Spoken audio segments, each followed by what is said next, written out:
And we are recording. Hello, Dr. Wendy. How are you? I'm good, thank you. Yeah, so I hear you had a busy morning today. Lee, you want to tell us all about that? Sure. So I'm living in just outside of a small town, Winthorpe, Saskatchewan, and we have a bison ranch. And so we have two baby bison right now that are needing to be bottle fed. So that's different for sure. It's a little, yeah. So they're doing well, but that's a piece of the puzzle. And then we have chickens that was like a Mother's Day present that need to be like fed and watered, and it's just busy, and it's my day off, of course. So that's the day that patients have questions and concerns and crises. So running to the office, that kind of thing. So anyhow, I mean, it is what it is. Yeah, I've always been curious. When I first, again, I have to shout out to Dawn for hooking us up. I really appreciate that, Dawn. Yeah. She told me that you basically packed up everything from Orangeville, moved to Saskatchewan to raise bison. And my brain was Yeah. thinking that is like the coolest thing in the world. I love I love stories like that because it's so inspirational, because she told me it was like just one of these synchronistic events that you decided, like, or maybe it was just in the subconscious already and you wanted to do this, but you never had like that little motivation. But where did it all start? Well, I was actually flying out to Saskatchewan to see one of my best friends for her birthday. And so I just ended up sitting beside Dean on the plane, was sort of how it worked. So we just sort of had this connection. And then I didn't have any big grand desire to move out west and to live in the middle of nowhere and raise bison and pigs and chickens. I'd grown up on a farm when we were younger. I mean, a small little hobby farm, but nothing at all to the extent. And so, yeah, so I was just doing the commuting back and forth. And it was getting a bit much. I mean, at the time I was able to fly, and it was like every other week. But in Ontario, I had a clinic, and I owned the building, and I had practitioners, and so everything was going well. But yeah, Dean has three children, so it was a matter of if we are going to be, long term, I was going to relocate, and it didn't seem to be a big deal. Like, it kind of just fit. I actually, because at the end of my day, usually I'm so tired and burned. I don't really want to be around some people, at the end of working with people, always I'm tapped Yes. out. So to be kind of isolated, I don't mind. Yeah, so anyhow, it's kind of, I guess, I feel like I'm kind of a boring person. So that's exciting. That was the exciting piece. And so now my parents keep telling me I should write a book, because like the stories, there's stuff, and there's things that you just don't appreciate when you live in like the GTA-ish area of Southern Ontario. Yeah, and that's just, I'm just going to just let everybody know where she is in Saskatchewan. So for us Canadians who are listening, we fully understand where Saskatchewan is, and we know Right. because you're just south of Regina, right? Yeah, an hour and a half southeast. Yeah, so that's in like the middle of the country. That's in the the bread box, like, as they would call it. So it's That's like right. somebody moving from New York, moving out to South Dakota.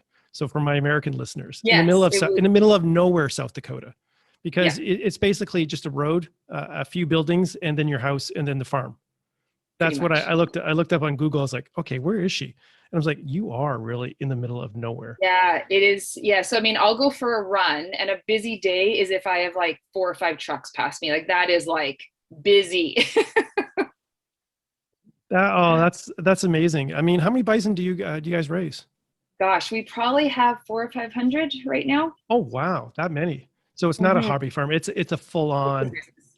it's a Yeah, full-on business. Now, the bison yourself, are you selling them for the meat? Is that what you're raising them for? exactly. Yeah. So we actually ship them to Alberta. Rangeland Meats is the company that we work with. And so they process them, and then we package, and then we sell anywhere. In fact, we're actually going to be with HelloFresh starting next month, which is kind of exciting. So bison will be Wow. on the menu. Yeah, for the next 3 months, which is awesome. So that's very exciting. But yeah, we sort of distribute pretty much anywhere. But it's all Canadian. And I think that's the big thing too, is a lot of producers will ship down to the States, all the slaughter happens there, and then it ships back. We do it all here. Yeah, that doesn't really make sense. I never understood why we would do that. Like, because so many other businesses do that anyways. They'll ship down there, they'll manufacture down there, and then we'll have to buy it back from them, which doesn't really make sense. I mean, Yeah, it's such a exactly. beautiful product too. Like, my background is in culinary. I'm a former chef. So when I found out Oh your wow. bison, oh yeah, like I was like, oh, bison. That is like the Yeah. best. That is like the quintessentially. I mean, sure, beef is good. I love my beef, But when you get like bison, like there's a big difference in just the quality of meat and just also overall texture of the meat too. I find anyways with Well, bison and versus cattle. yeah, they're a real wild animal. Like there is no coddling these. I mean, the fact that we have two bison that we're bottle feeding is highly unusual. Like I have not done that in the 5 years I've been out here. And I mean, they do their thing. There is no like pulling cows or anything, when when they're calving, they're doing their own thing. So I think that's part of it. Like they are true wild animals and they don't get the same feedlotting that a lot of beef do. They don't get the same antibiotics, like a lot of those additives that we get in a lot of beef products, bison just don't have that. They just have a natural, stronger immune system because of just That's right. being wild, which is That's right. fantastic because again, less product that you have to worry about. I mean, they're almost like, I wouldn't say they're like hands off, but you're less likely to, have to go out there, poke them with some antibiotics, look after them again, calving, stuff like that. They kind of know what they're doing. It's just like, here, let us alone, give us some fresh air, give us lots of space, Exactly. and away you go. Now, do you Oh, supplement their feed at all with the bison at all?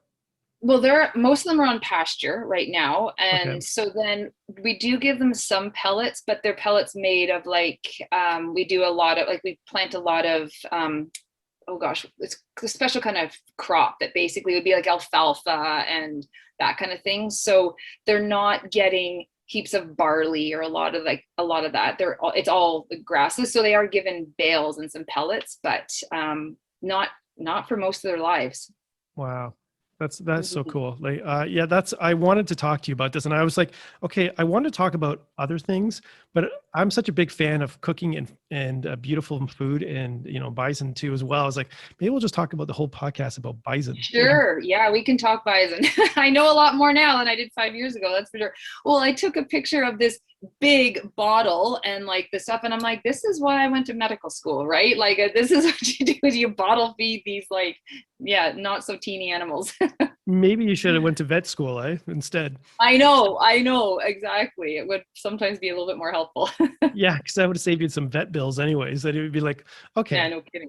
yeah, no problem. I can do injections, no problem. Just give me the medication and just show up. But that's fantastic. And I want to say thank you for the teas too as well. I mean, you have a Oh, beautiful good. tea company.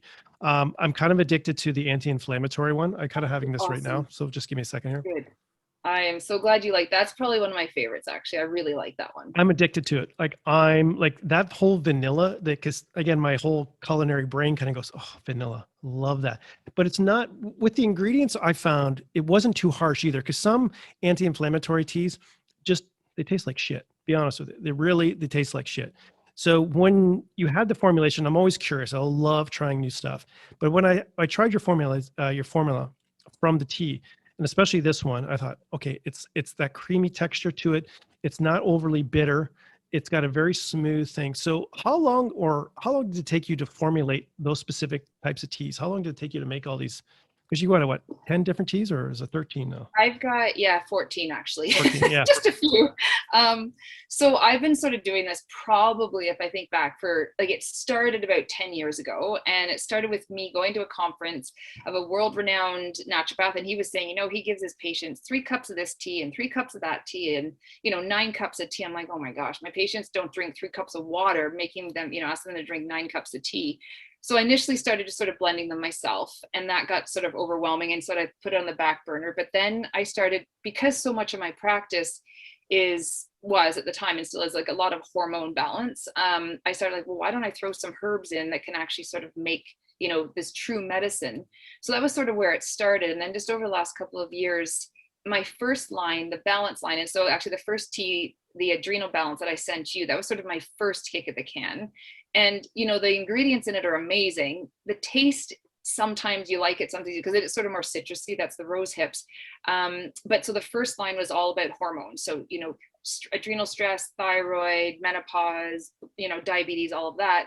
But then a lot of times people are saying, well, I need something for inflammation or I need something for sleep. So that's where the second line came from. So it's been a work in progress, really. But as far as I come up with these ideas in my head. I'm like, I like these herbs. And now how do we make it taste good? And then how do we make it medicinally? Because that's the thing. I mean, something could be wonderful for you, and if it tastes awful, you're not drinking it as an enjoyable cup of tea. Like then it becomes a shot that you do and chase with something else. So Yeah, that is so true. There's so many times my Chinese practitioner, Chinese yes, medicine practitioner, she'll give me some yes, herbs, and I love my herbs, and they're fantastic. They help me out, but man, yeah, it's enough to try to just swallow yeah, that. It's like, awful. yeah, you want to take a chaser or something, and I commend you on just creating that formula so that it is tasting good too as well, because that's really, I mean, from a culinary perspective, I used to get in trouble for that all the time when I was inventing something or doing a plate. And I always my used to drive my chef because I was so focused on what it would look like in the ingredients, I forgot about all about the taste. It was all about how it looked on the plate versus like, it tastes good. It's like, oh, it looks brilliant. And then you taste it and it had no flavor, had no this. And Right.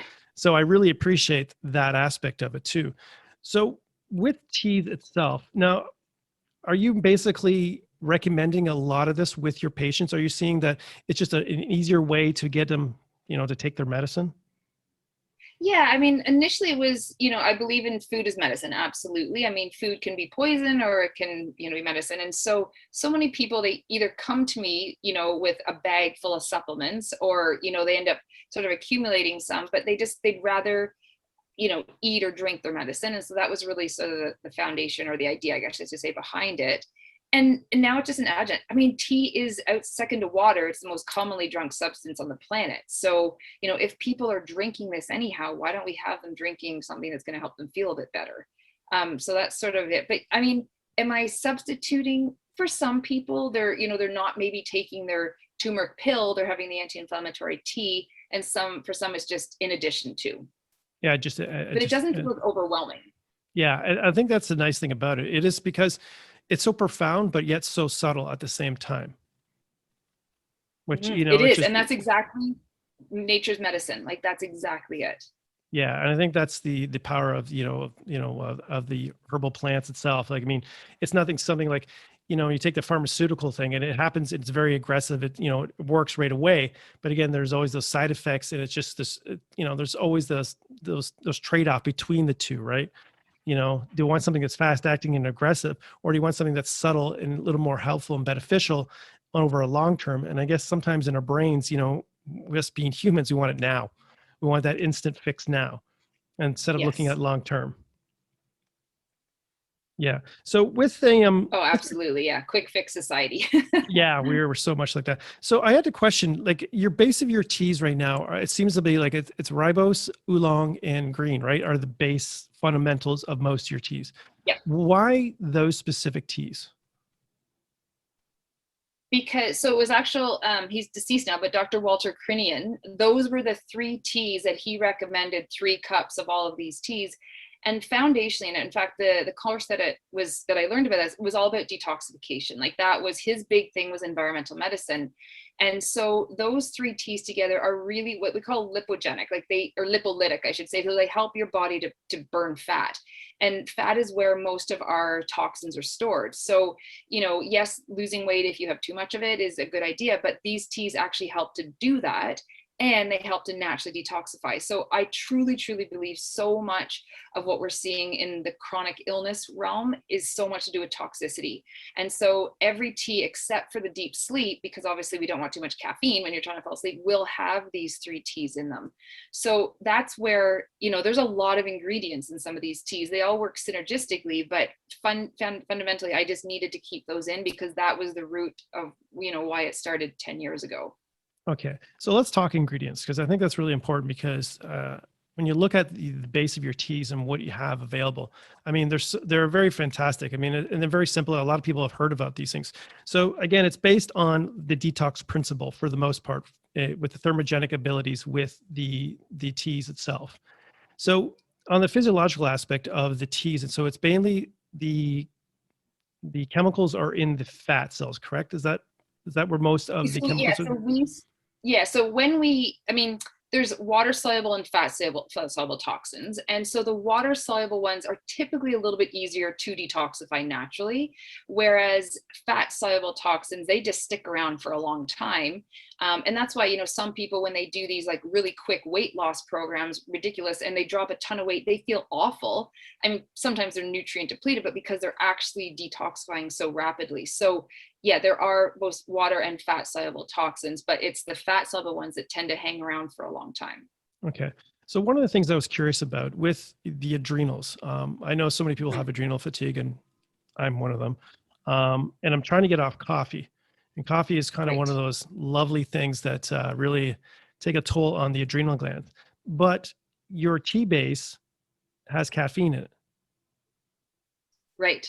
Yeah. Okay. So the difference is, so when you drink, sorry. No, go, go. No, I mean, I want you to kind of maybe just kind of walk us through the thought process of what maybe the difference in understanding, what the difference between coffee and the herbal teas and the tea itself, caffeine. Sure. So, I mean, from a physiological perspective, just the actual amount of caffeine, there's far less in my teas than there would for most cups of coffee. And so, what caffeine does is it sort of whips the adrenal glands. So, it gets them going, it revs them up. It's kind of like, whipping a tired horse for some people if their adrenals are, insufficient or fatigued. And so, there's that piece, it's just making us go when really we probably shouldn't.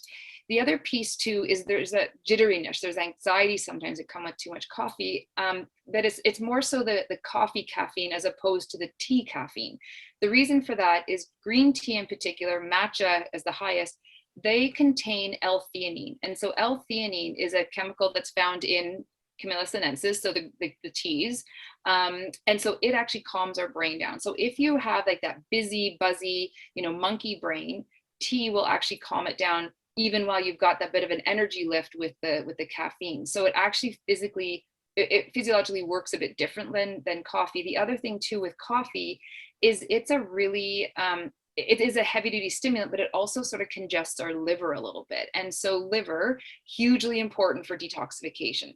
And so we're getting that jolt, but then we're also sort of slowing things down metabolically with that coffee. So I don't think, I just don't like coffee. I've never drunk it. I'm not against it necessarily, but I just find that you can get, a lift from the tea. You just don't get the same buzz, and you don't get the same sort of, quite honestly, you're toxifying yourself a little bit with your coffee. You're detoxing with some of the teas. So it basically congests the liver. Is that correct? You were saying? Yeah. So too much of it. We actually find women that will drink too much coffee, like they'll get things like fibrocystic breast disease, different things that just are symptoms of a congested liver. So a little bit is generally not too bad because that bitter taste will actually get the liver going, but too much of it is like too much of a good thing. It's overdrive, and it just, it just congests it. The other piece too is most coffee, because it is such a lucrative product. I mean, everyone's drinking it. There is a lot of mold to be found in coffee. And so you have to be really, really, yes, actually. You may have heard of Dave Asprey. He's a sort of biohacker from BC. He has Bulletproof Radio is his podcast, but he also has Bulletproof Coffee. And his whole thing was he had terrible mold toxicity. And so he did a deep dive research into coffee and found that so many of the products that we are drinking contain mold. And so, you're sort of getting this boost, but then the mold toxins can actually impact your brain a little bit. So coffee can contain mold, but it also has a whole whack of pesticides and herbicides and chemicals. Again, because it's such a lucrative product, they don't want to lose any of it. So you have to be sort of mindful of where you're getting your coffee. Yeah, I knew about the herbicides and pesticides angle of that. I mean, obviously, that's just one of the things of any cash crop or anything like that out there. But the mold, though, that is really something that I did not know. So, what type is it? Is it just from storage, or is it just natural that the plant has, or is it just through the process of just of storing it because they're trying to produce so many of it? It's just bags and bags sitting in some warehouse, just collecting the mold from that. Yeah, more than likely. Absolutely. Yeah, it's not inherently a moldy bean. Like, peanuts tend to be a lot of, but like, yeah, coffee beans are not. It's generally the storage of that they can get that. So, and the irony is you want the organic because then you're not getting all the chemicals, But then sometimes the organic, because it's organic, it doesn't have all the fungicides and pesticides, might have some mold. So that's why you sort of, and you're going to say, okay, well, what's a good coffee? I don't actually know because I don't drink it. And I have no affiliation with Bulletproof Coffee, but I do know that it is tested for mold specifically. So if anyone does have any, mold sensitivity, that might be something they want to look into. Well, I'm definitely going to look into that. I've been trying to get off coffee for a long time, and I've been struggling at it. I had a really stressful job prior to COVID. I mean, I was traveling all the time, and always needed that pick me up. But I'm finding it now that, as I sit there even do my podcasting, it's like, I'm sitting in front of the computer, I'm getting editing done, and, and hours later you're sitting there and it's just like, let me have a cup of coffee. And I notice it finding it so much harsher now. Yeah. But like you were saying with the tea, I don't get that same type of effects. It's like I kind of feel alert, I should say, and awake. But I don't have that jittery, like, oh, I got to do something. Oh, I got to do something. I got all this nervous energy, and I don't feel the after effects of my stomach either. I know that. Yes. Yeah, which I know coffee is a real bad bowel stimulant. Is that correct Yep. on that? Mm-hmm. Yeah, so it does Mm-hmm. that too as well. Yeah, it's really interesting how the difference between coffees and teas really, really makes. So sourcing your ingredients, how much is your ingredients local, like Canadian? Probably not that much in that I'm there. So there's a woman actually in Ontario that gets all of them, and then she does the I guess buying of them. But things like the green tea, the rooibos comes from Africa. A lot of the green tea is India, China. So no, they're not, I have looked and I'm growing, in my herb garden this year as much as I can, but to make these particular formulations, especially in Saskatchewan, we're in like zone 3, which is practically the Arctic. It's really tough to grow things out here. Toronto, Southern Ontario, it's way easier. So I have a greenhouse. It's in a box. It hasn't been set up yet, but I might be able to grow more of my teas eventually. Yeah, I mean, that's one of the hard things. But again, it's just finding the quality sources of stuff. So you have a supplier that does that. So are they basically everything's organic too as well? Yeah. Yeah, so they're organic and things like that. So what is one of your better selling teas that you find that is the most popular, or the one that you most recommend? Is it the anti-inflammatory one, or is it just because all depends on what's happening with the people out there? Yeah, it really sort of depends. I mean, the anti-inflammatory is huge. It really is. And it works for sort of levels of inflammation. So people have like, achy joints, it'll definitely help. But a lot of people have a lot of systemic inflammation. It's actually amazing for something that a lot of people don't think about, but there's a condition called non-alcoholic fatty liver disease, which basically happens when we have too much sugar, too much fructose, we're not burning it off. So the body sort of stores all of this extra fat in our liver and congests the liver. And so turmeric that is in the anti-inflammatory tea is really, really good for your liver function. So this is sort of why it's hard to in a way, support, or not support, but sell some of these teas in form, because each ingredient can be doing, so many different things. So you think, well, anti-inflammatory and liver disease, like how do those sort of work together? But I would say that it's good for all of that. So I do sell a lot of that. The Calm and Joy recently and Spirit have been huge. So the Spirit tea is really just sort of like an afternoon, you're drinking the tea, you want a cup of, you're drinking, so you're reading a book, or you feel like you need, you've had a big long day, like that is really great just to sort of take the edge off. Versus the Calm and Joy, which really I developed for anxiety and depression. And with COVID, with everything that's been going on the last 12 to 18 months, those two I am seeing a significant impact in my practice. And I mean, everybody is, but what's interesting is you sort of think, oh, it's it's May or almost June, things are getting nicer outside, and I don't know what exactly is happening psychologically for everybody, but I just find that people's moods now are just worse than they were, say, in like February, March. So the Spirit and the Calm and Joy are really, really important. Okay, so what's in the Calm and Joy? What's the main ingredients? Sure. Yeah. So there is passion flower, which I love. So passion flower is a beautiful flower and it is super calming. Passion flower actually increases GABA in our brain, and GABA is that calming neurotransmitter, helps us sleep, helps us feel good. So it's got some of that in it.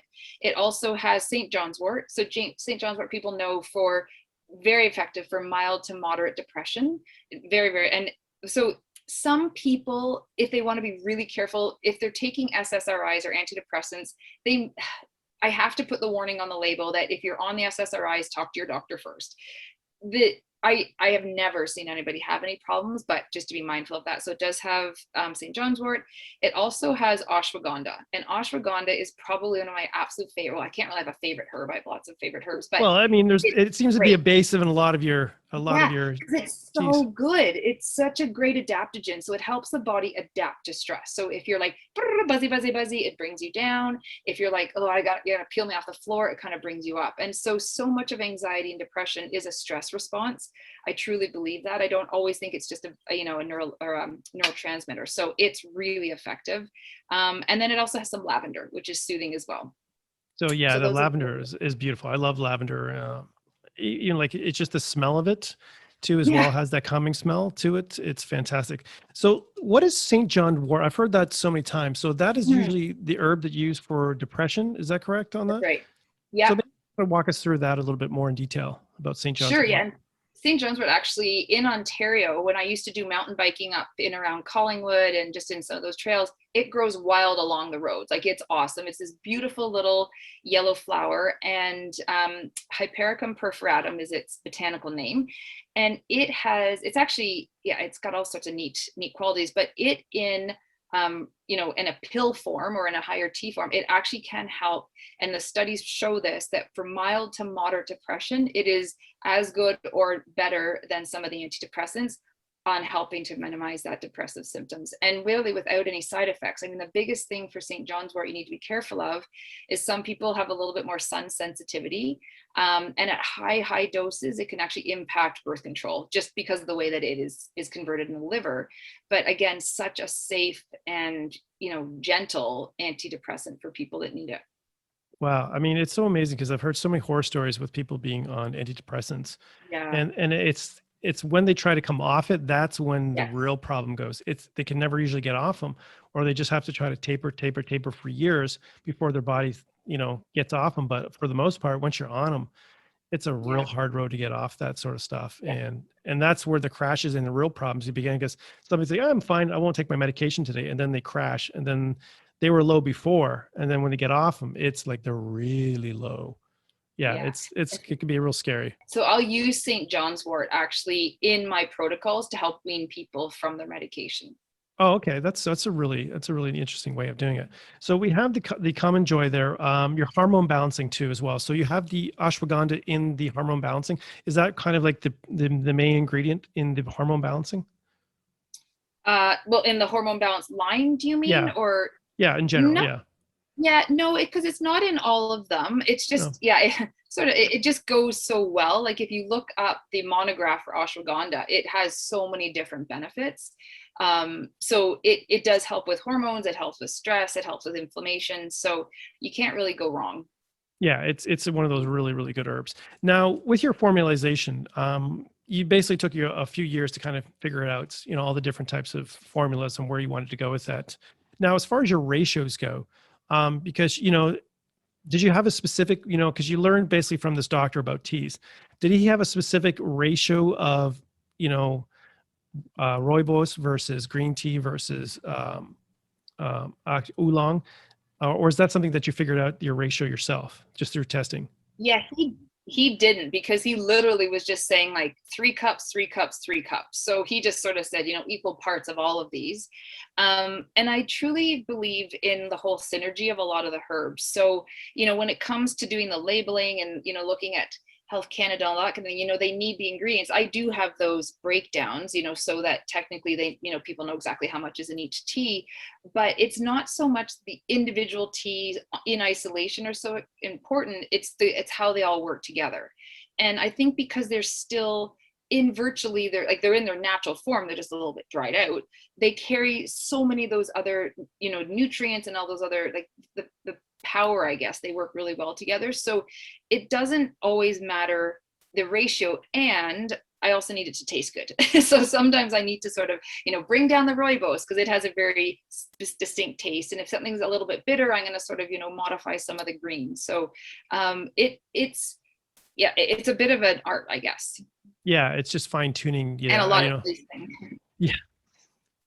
How many of your family and friends have you been? Oh, hey, what are you guys doing today? I want you to come over and taste some tea. Yeah, there's like the lineup of teas, and everybody double blind and close Do you your like eyes. this one? Smell this one. Do you like this one?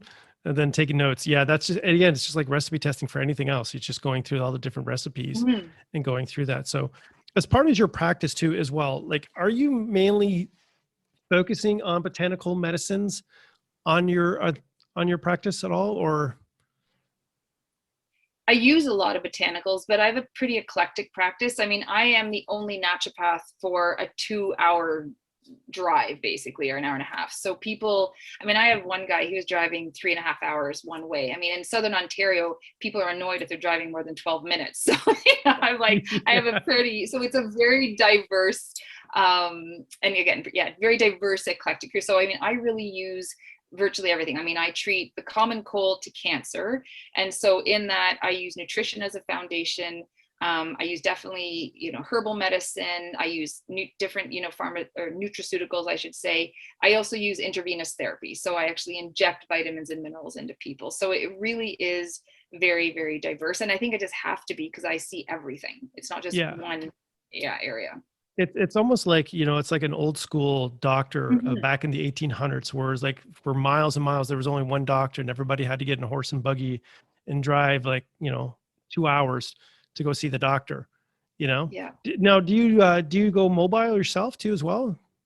Yeah, so I do it much less, thank goodness. And I mean, the upside of COVID, we have to, see as many silver linings as we can, because so many more people now are open to like virtual consults, phone consults. That's been awesome. So that's helped, minimize their travel and some of mine. But I do commute to a city which is an hour and 20 minutes from here, called Estevan.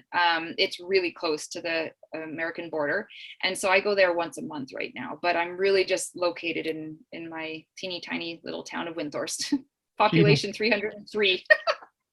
Yeah. Hey, listen, I lived in a small area just north of, or just south of Kenora. So for a year. Okay. Yeah. So it's a place called Sioux Narrow. So I think during the summer it was 300.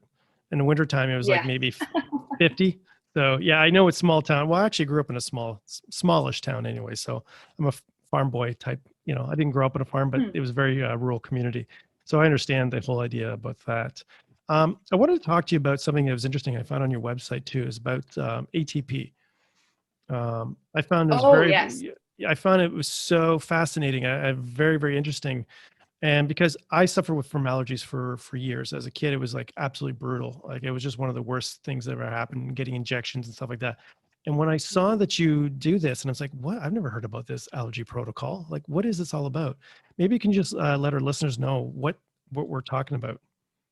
Sure. So yeah, I thought it was pretty crazy when I first heard about it. And it probably has been the only time that I've literally been stopped on the road. Wendy, my husband doesn't have ragged allergies anymore, or my son doesn't have egg allergies. And so the whole concept, it is based on like quantum physics ultimately. So it's really energy and vibration. And so it starts off, we do muscle testing. And so it's a way of actually sort of seeing, how does your body respond? Does certain substance make it stronger or make it weaker? And so we go through that and really just sort of find a list of things that are, weakening your body. And then basically I just have the client lie down on a table and they hold onto a probe. And there's a machine that basically helps to take sort of the energetic fingerprint of whatever is causing the problem. And then we just touch on different acupuncture points. And so what it's sort of doing is almost like you would have had allergy shots when you're a child, getting teeny tiny amounts of substance X so that your body can kind of, become tolerant to it. We're doing that energetically. And I mean, I sort of say that initially as like, this sounds crazy. People already think I'm crazy. I'm a naturopath, that sort of comes with the territory, but the results were phenomenal, like absolutely awesome. And so, I had one guy when I was using this a lot in Ontario, and he was working outside as a golf course maintenance, and he couldn't wear sunscreen. He'd have all these hives, and so we were able to kind of balance his body so that he wasn't so reactive. And I do a lot of just the standard, pollens and grasses and molds, but also some food sensitivities as well. So it really just helps to bring the body back into balance. That being said, I am finding that people are just so toxic that we can't just do this protocol. You need to do some diet work. Like, you need to clean up, and not just diet, but lifestyle. Like, clean up. If you're someone that uses a lot of like smelly detergents or those Scentsy or Febreze plugins, like, get rid of those. Like, those are lethal. Like, any of those fake scents are so congesting for us. Or plastics, and people don't know. But I mean, I will have people come into my office and I need to like fumigate when they leave, just because I can smell the detergent. And I'm like, gosh, that's like on your skin, you're absorbing that is inhibiting your body from actually healing, which then makes some of these other treatments that need good clean energy to do the work a little bit harder. So that's usually what, first of all, you kind of look at overall their health and say, okay, you're way too toxic. Your environment's way too toxic. The amount of food or whatever else you have in your environment is really bad. We need to kind of change that up. Let's change that up. Let's see what happens. And then once you start having that protocol and they start, changing out the, all the different detergents and things like that, and dish soaps. I know how to change mine. Like, my dish soap, I didn't realize that it's like the nastiest stuff in there. It, like, the great thing about this podcast, it has illuminated me like to the T, like all the different stuff that's out there. And sometimes it's scary, at the same time it's illuminating, but it's a lot of times it's frustrating. It's like, oh my God, I can't believe I'm putting this stuff on my body. Like, what's the deal on this? So do you actually have to have the actual chemical or the product in hand to do the testing? Let's say, for example, they're having this dish soap, or maybe they're not sure if it's the dish soap. Do you have to ask them to bring samples in of particular products? I do. Yeah. Yeah.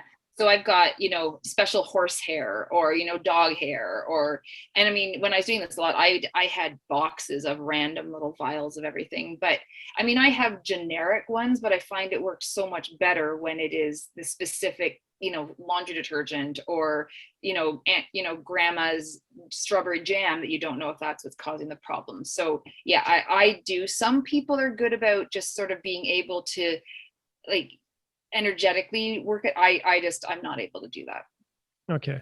So after that, the protocol is, it's basically using an acupuncture point. So what specific points are you using? Are you using specific organ points, or are you using just like Ren lines, or just like the liver points, spleen?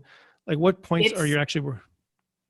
That's a really good question. It's funny because I don't remember all of the points. I know there's definitely some liver, some kidney, some spleen, but they're all red. So there's some on the face, there's some at the collarbones, a lung point, and then I have a lot of the distal points on the toes. But I haven't looked into the names in a long time. I just know them automatically. Yeah, you just say, okay, here. No. Yeah, exactly. Yeah, because I'm just like visualizing. I was just trying to figure out. So it's not actually a needle going into the no. So there's no needles involved. No, it's sort of an laser is the way some people will promote it. There's a woman in Caledon East, actually in Ontario, that does it. And I think it's INHT, maybe that's the big one, but I think inht.ca, they probably have a listing of a lot of the practitioners virtually all over the country and all over North America. So this is somebody in Caledon, because I'm really interested in like looking at this. Okay. I think she's still practicing. I can try to find you her contact, but yeah, Caledon East and Zarinka. Yeah. Okay, I'll look into that. So it's called INHT is the governing body? Mother organization. So it's the governing body of that too as well. And so, okay, what if I type in ATP allergy treatment protocol, would that show up too as well if we're looking at that? Probably not, because I sort of branded that a little bit myself, because I do things a little bit differently, but it would be the INHT that would give you all the practitioners. Okay. So yeah, that's something interesting. Yeah. It's so fascinating. Yeah. Because I've suffered for years, and it's as I get older, there was like a period of time where it kind of phased out. It wasn't so bad. But then as I got older, it's like, okay, man, my allergies are starting to kick up. And it's like, especially now it's springtime, all the pollen, everything's out. I'll go for a walk and it's like, oh crap. And, the eyes are, inflamed and stuff like that. That's really, really amazing stuff. So overall with your tea company, you're basically shipping out anywhere, right? You can pretty well. Yeah. Yeah. Now, is there a delay in timing? Are they made fresh? Yeah, shelf stable. So Thank the you. teas actually, because they're dehydrated, I mean, they last like 2 years. Like, so they are really long, which, doesn't surprise if you look at most people's tea cupboards, it's kind of like you have to like open the door a little bit because there's a, tsunami of tea. Of course, that's not what happens with my tea because they get drunk so quickly, like, there's constant turnover, but they do have really good shelf stability, which is awesome. And I mean, because they can be drunk hot or cold, that's sort of the beauty of them as well. They're good as iced teas, but most people drink more tea, obviously, in the fall and winter. But yeah, these ones are good. So I will go through phases where I'm, blending them and putting them together and we stock up. And then it also depends on sometimes what I'm promoting, different sales or what I'm writing my newsletters on. Yeah. Now, is there one particular tea that if anybody was going to try one tea and you had to like, hey, okay, this is kind of like the all-time, probably the best tea to try, what would you recommend? Oh my goodness. That's like picking your favorite child. Okay, well, can I give you, can you two then? How about two? Then it'll make it even easier. Yeah, I would say, like, I mean, okay, so from my signature line, we'll say the anti-inflammatory would probably be my favorite. Close second would be the Common Joy or the Deep Sleep. And then from the balance line, an overall hormone balance would be like the hormone balance blend. I really like the adrenal just because everyone's so stressed these days.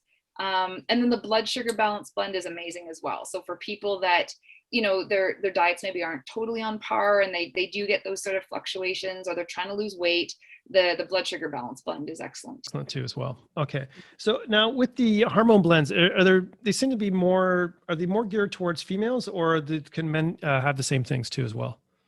Yeah, like the thyroid is for both genders. So the spirit is for both genders, blood sugar and adrenal. So the only ones that are really tailored to women would be the menopause, the PMS, and the hormone balance blend. I did develop one that was more sort of for prostate, but a lot of men they don't seem to want to be openly willing to drink tea. So that was something that I just found it was a little bit harder to get out there. Yeah, but out of the 7, or I guess 8 now, I would say 4 of them are gender neutral. Okay. So that's good to know too as well. Maybe you should have a brewery in the back there and you could actually do a hormone balancing brew for, again, another thing that you can add to your list of things that you can do besides the farming, exactly. Taking care of like, hundreds of people for miles around. You can do that, have your brewery in the back there. I mean, you're quite the entrepreneur anyway. So why not just add one more business in the back there? And then I got to figure out how to clone myself and we'll be good. That's the trick. I mean, you don't have that in the back there too as well? Like you don't have a little cloning station? That one I'm working on. And maybe something that it can actually slow down time too as well. Mm-hmm. At the same time too. Yeah. Yeah. So the teas, where can we find the teas? If people are interested in finding these teas, where can they find the lovely Harmony Tea Company? Where can they find that? So harmonyteaco.ca. So I have a website and people can just buy it right from the website. Right easy peasy, and then ship. Yeah, and you can basically ship anywhere. Yeah. So that's good too as well. Now, you don't sell directly your bison meat anywhere. You have it's basically through somebody else.